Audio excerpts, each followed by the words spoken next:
Good morning বন্ধুরা, চলে এসেছি একটা নতুন ভিডিও নিয়ে। তোমরা আমার সঙ্গে থাকো, দেখতে থাকো। আজকে অন্য কিছু ভিডিও নয়, শুধু দেখাবো গ্রামের গাছপালা এই সমস্ত। যাই হোক, এখন আমি তাদের রান্না করে নিচ্ছি।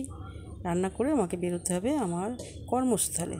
দেখো, আমি একটা রান্নাটা তাড়াতাড়ি করে নিচ্ছি। এই যে আলুটা ভেজে আর জল দিয়ে দিলাম, তারপরে একটা সবজি করব, করে আর একটু মাছ দিয়ে আলু দিয়ে হবে আর কি করে আমি চলে যাচ্ছি। দেখো, আমি চলে যাচ্ছি আমার কর্মস্থলে। দেখো প্রকৃতিটা কি সুন্দর, এত সুন্দর না, খুব ভালো লাগছে। বর্ষাকালে না গাছপালাগুলো এত সুন্দর লাগে, ধুয়ে যায় পরিষ্কার পরিচ্ছন্ন, ভীষণ ভালো লাগে। তো আমার ভীষণ ভালো লাগে। আমি দেখতে দেখতে যাচ্ছি আর এই ভিডিও করতে করতে যাচ্ছি। অনেকে দেখে আমাকে আমি কেন ভিডিও করছি। দেখো রাস্তাঘাট সব পরিষ্কার ধুয়ে গেছে। খুব ভালো লাগছে দেখতে আমার। তোমাদেরও ভালো লাগবে। দেখো গাছে লেবু ঝুলছে। আর চলে এসেছি। হ্যাঁ, এবার ফিরছি তো কর্মস্থল থেকে। দারুণ লাগছে। দেখো কি সুন্দর পরিবেশ, দেখেছো রাস্তাটা আমার? হ্যাঁ, এত সুন্দর কি বলবো, ভীষণ সুন্দর। তো এই দেখো, এবার এই মেঘ করেছে, বৃষ্টি একটু পরেই নামবে। কখনো রোদ্দুর, চড়া রোদ, আবার কখনো মেঘ। মনে হচ্ছে খুব প্রচণ্ড গরম হচ্ছে, মনে হচ্ছে বৃষ্টি নামবে বিকালের দিকে। যাই হোক, আমি চলে এসেছি এখন, এখন রাস্তায় আছি। রাস্তাঘাট দেখতে দেখতে আমি যাচ্ছি আর কি। এখন তো আমার ভালো লাগছে, নিস্তব্ধ দুপুর, জানো তো, কেউ কোথাও নেই। আর দেখো আকাশটা কি সুন্দর। সীমার মাঝে অসীম তুমি, বাজাও আপন সুর। আমার মধ্যে তোমার প্রকাশ, তাই এত মধুর। সীমার মাঝে অসীম তুমি, বাজাও আপন সুর। জানো বন্ধুরা, আমি কিন্তু গান জানি না। এই আকাশটা দেখে না আমার এই গানটার কথাই মনে পড়ে গেল, ভীষণ ভালো লাগলো।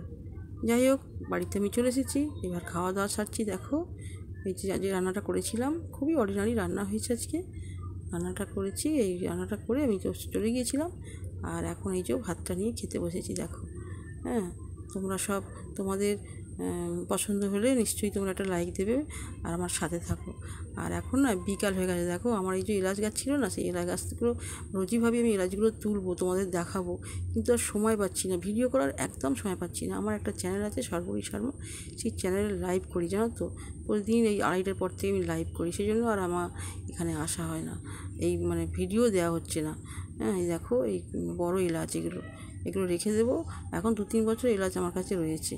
যাই হোক, এই এলাচগুলো আমি রেখে দেবো, দরকার হয় মাঝে মাঝে ওই ভেজে আর গুঁড়ো করে রেখে দিই আর কি, তরকারির সাথে দিই, খেতে ভালো লাগে।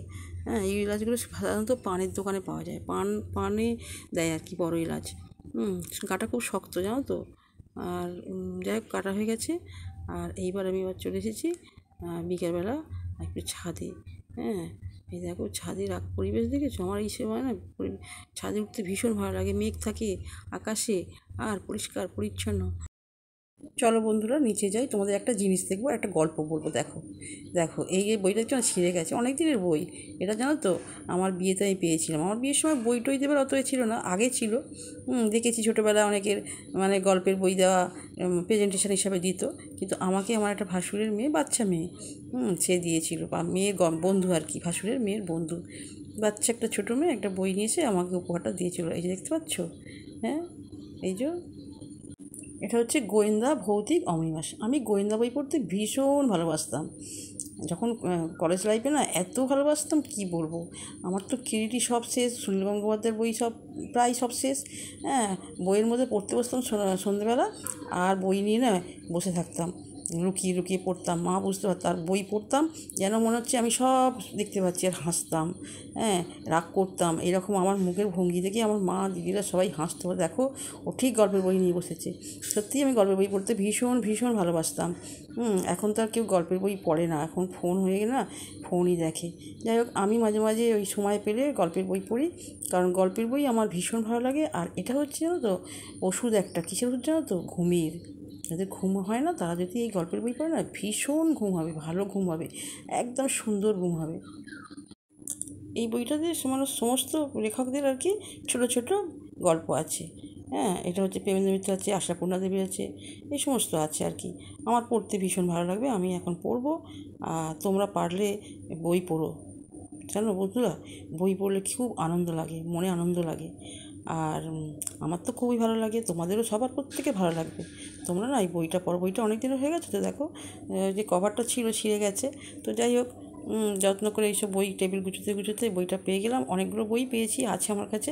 আমি কিন্তু এই বইগুলো আমি বিক্রি করিনি, রেখে দিই, যত্ন করে রেখে দিই, যখন ইচ্ছা হবে তখন পড়বো। হ্যাঁ, ছিঁড়ে যাক, তবুও আমার কাছে বই থাকবে। আর মেলায় টেলায় গেলে আমি বই কিনবই, কোথাও গেলে আমি একটা বই না কিনলে আমি কিন্তু বাড়ি আসবো না।